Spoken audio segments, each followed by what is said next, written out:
get everybody's appearance, please? Start off, Your Honor, Charles Cole for the City of Georgetown. Chris Clendenin for defendant Brian Morgan. Tom Neighbor for the Georgetown Scott County Planning Commission. Stuart Birch for KT Holdings.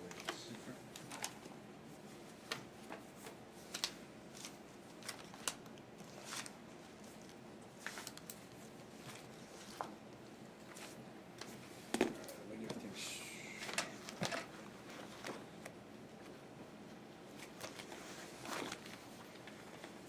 Okay, so this is defendant Brian Morgan's motion for summary judgment or to dismiss, is that correct? Well, I think all the parties here have Oh, joined motions, in. but I'll So be glad to go first, Your Honor, if you'd like. I'll make sure I got all of them. All right, so we got Planning Commission's motion to dismiss, City of Georgetown's motion to dismiss, and defendant Brian Morgan's motion to dismiss. Is that correct? Yes, sir. Yes. Correct, Your So Honor. who wants to go first? Yep, I'll go first.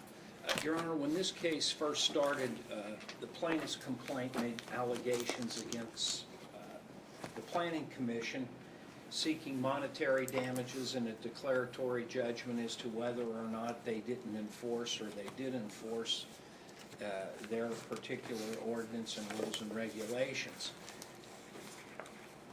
After we had filed our motion to dismiss, KT files a response or objections, as they're noted in the file, wherein KT states in a pleading that they are not seeking monetary damages against the Planning Commission or the City of Georgetown. Really, the only thing that they wanted was a declaration of rights. And therefore, all of the arguments that the city made and that the Planning Commission made relating to immunity are not applicable.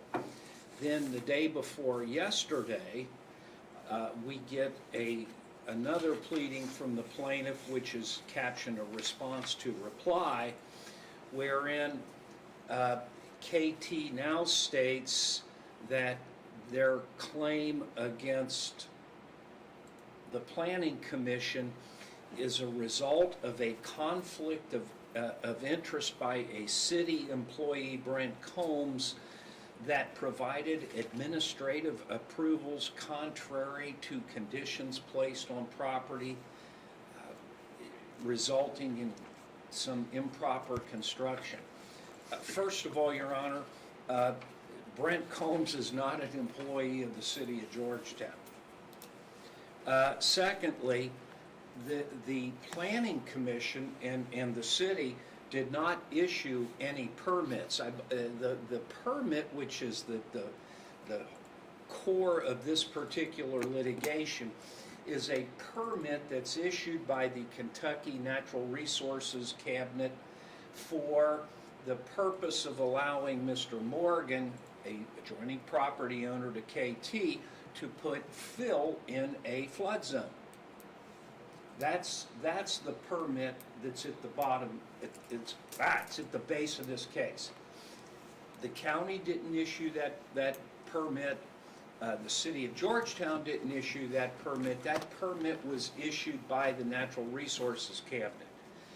The law in Kentucky is abundantly clear that KRS 151-260, the exclusive jurisdiction over the issuance of those permits, is with the state of Kentucky.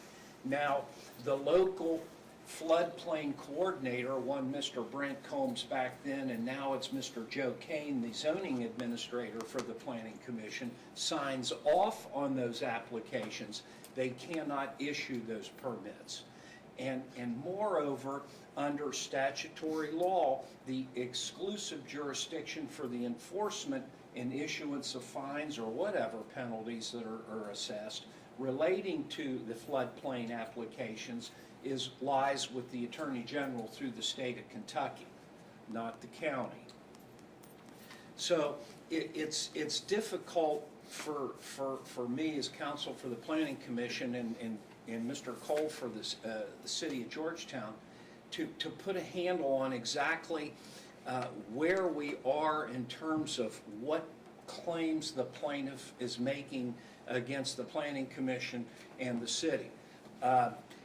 If it's a declaratory judgment, and that's what I believe it is, based upon the most recent pleading that I received, it's a declaratory judgment to determine whether or not Mr. Morgan violated some ordinance or violated some permit in doing some landfill on his particular property. Declaratory judgments against a planning commission and a city or the state are not permitted unless you have one of two things. And the one case that KT cites, the only case that KT cites which addresses the merits of their complaint, is the Commonwealth of Kentucky versus Kentucky Retirement Systems. And yes, the Supreme Court said that immunity does not apply when you're dealing with a declaratory judgment action. So that was the case that KT cited in order to attack our immunity defense. I agree with that that's what the Supreme Court said. However, the Supreme Court said that's true only in two cases. Either the plaintiff is attacking the constitutionality of a statute or a law, or if there is a direct interest between the state and the individual by contract. And that's why the Supreme Court said immunity didn't apply and allowed that case to go through on a declaratory judgment action. The case law in Kentucky regarding planning and zoning and enforcement of these ordinances and laws and whatnot is abundantly clear that you cannot do an end round on the zoning regulations by filing a declaratory judgment action. We got a federal case that says that, and we got a state case that says that, and they're both cited in the memorandum. Basically, if the plaintiff wants to go after the county, the planning commission, the zoning administrator, or the city, there's a way to do that, and that's by asking for a zoning administrator's opinion under KRS 261. If you don't like it, then you appeal it. The problem that the plaintiff has in this case is that the time for that kind of a claim started at an absolute latest time, would have been June or July of 2017, and under KRS 100.261, you only get 30 days after you learn about it.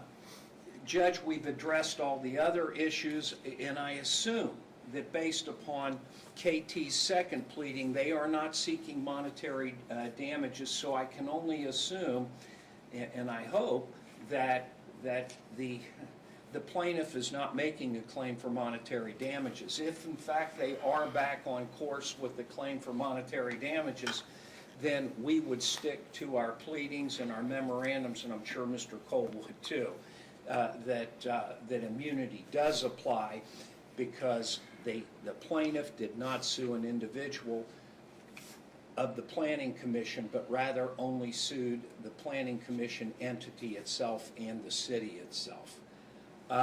So unless the plaintiff has something else to say today about exactly what their claim is against the Planning Commission and the city,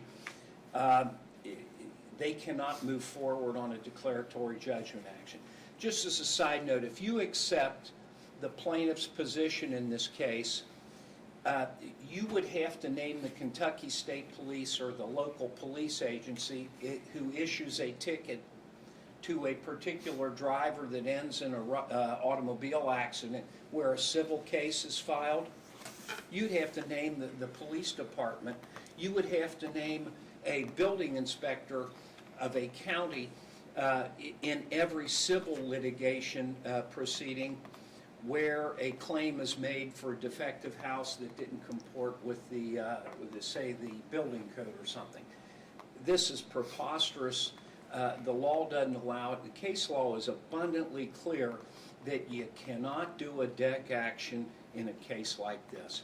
And then finally, the case of Herndon v. Wilson, the case out of Grant County that we cited, is dead on in this case. We have in that Herndon case, you have adjoining property owners, and the court said that the enforcement of zoning ordinances is exclusive to the zoning administrator and not third parties.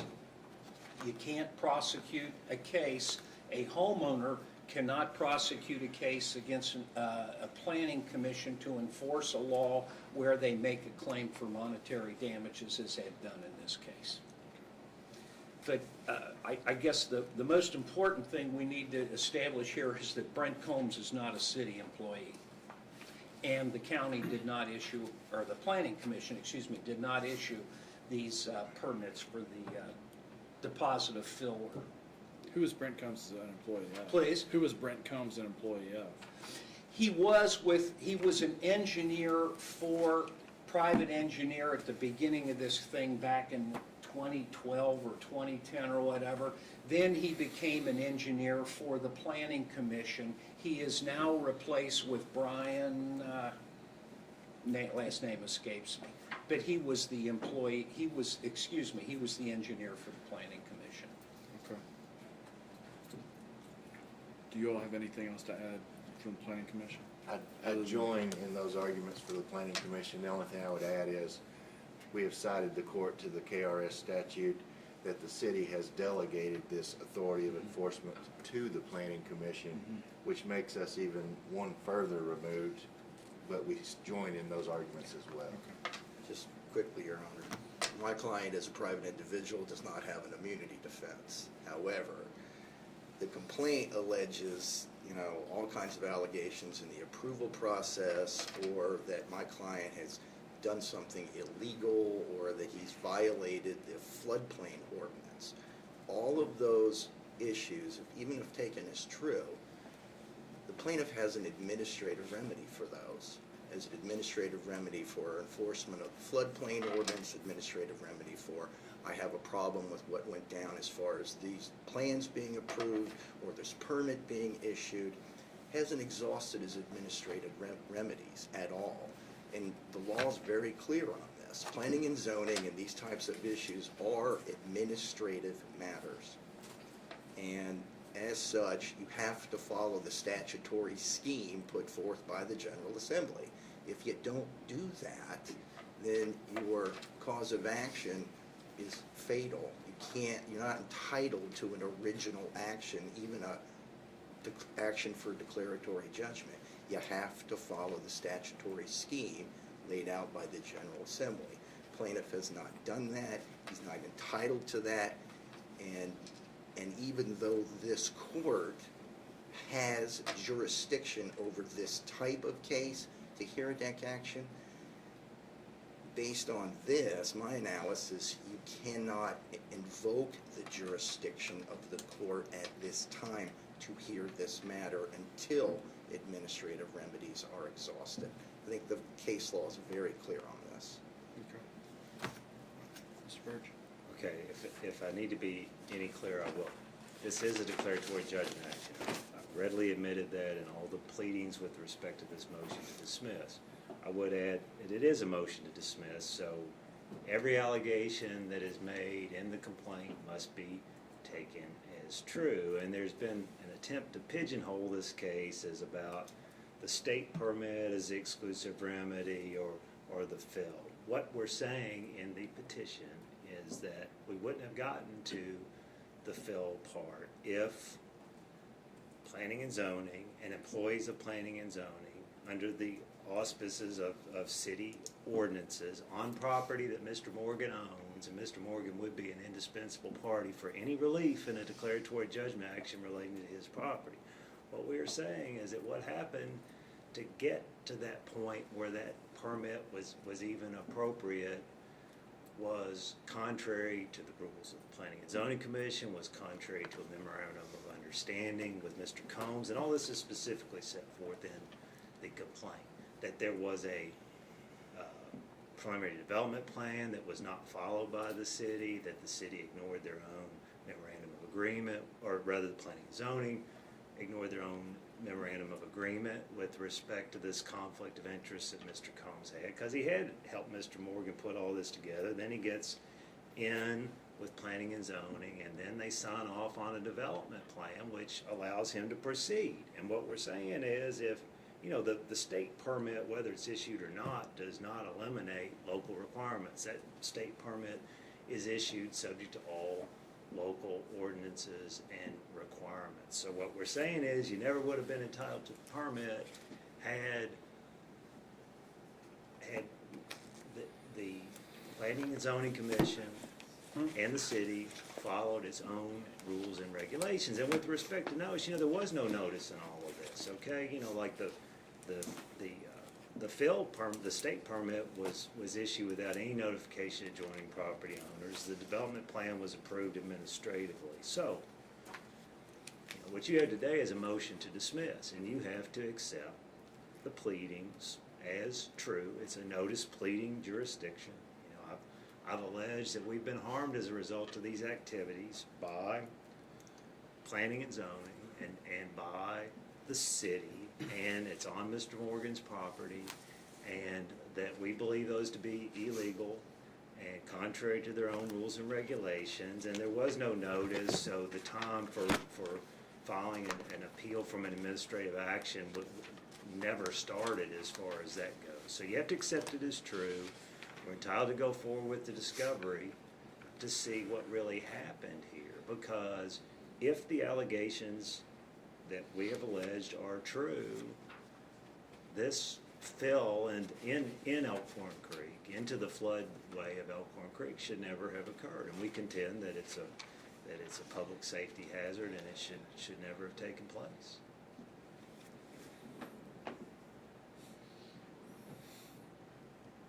So you got two, there's two administrative procedures here. There's one that's the fill permit by the Division of Water, and then there's the plan, are you talking about a preliminary development plan or a final development plan? Both. So we're not here on the state permit plan. Yes, a state permit was issued with respect to the fill on this location, but that state permit is subject to compliance with all local laws as well. And it's our contention that the local law should have prohibited any development on this property because it wasn't properly approved.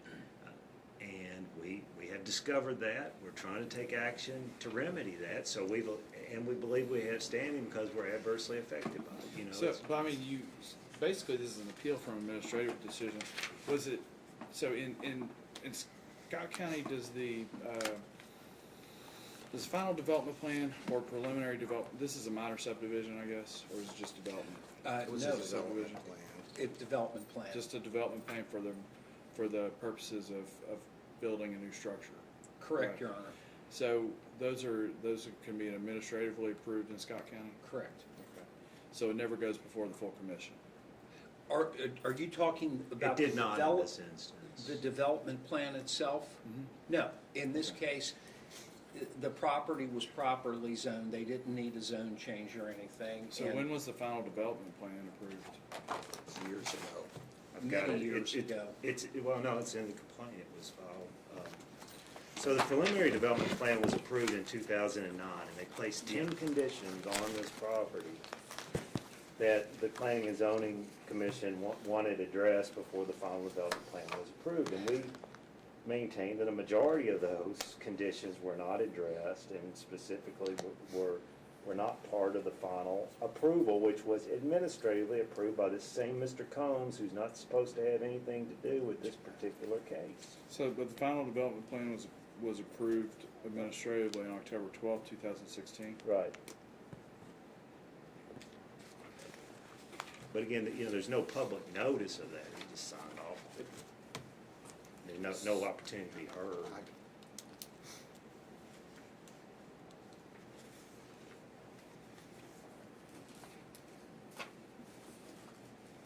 So again, Your Honor, his motion to dismiss is a very high standard. I think we're entitled to go forward and take discovery as to these improprieties that we've alleged. Well, Your Honor, it's not just a motion to dismiss, it's a motion for summary judgment in the alternative, because there's more than just the pleadings here. Number one of the attachments on the motion for summary judgment is the Georgetown Planning Commission meetings in May of 2017, where plaintiff is making these exact same allegations.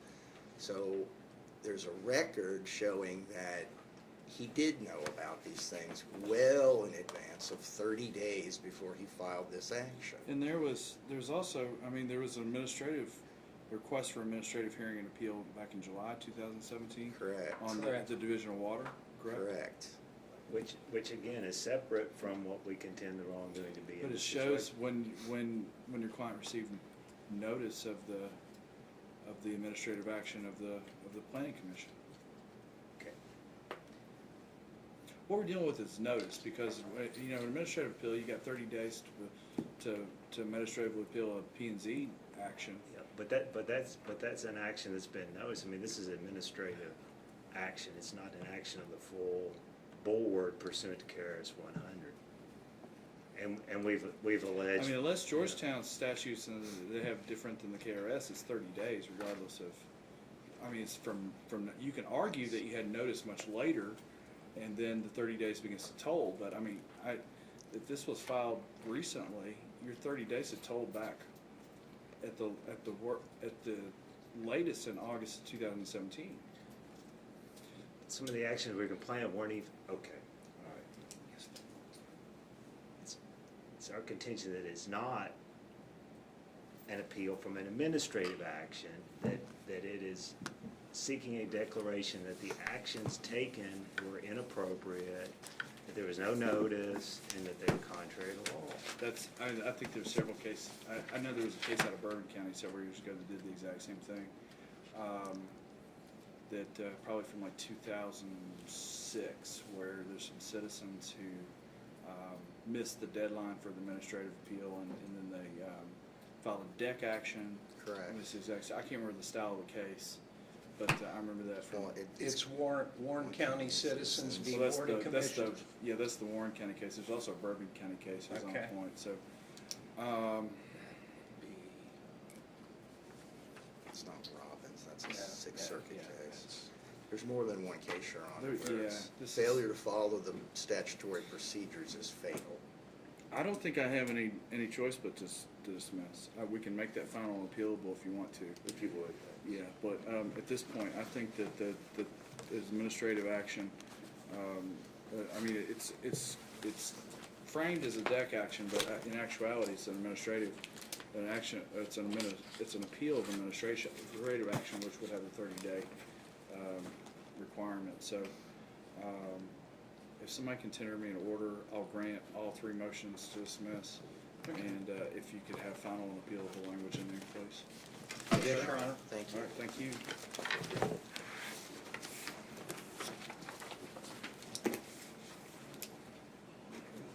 Thank you, Your Honor. Thank you.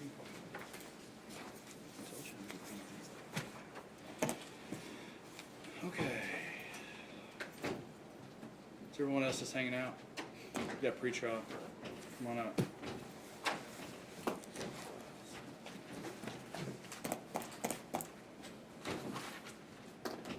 You don't need to report these. I just want you. We're going to be adjourned on the regular docket. Good afternoon, Your Honor.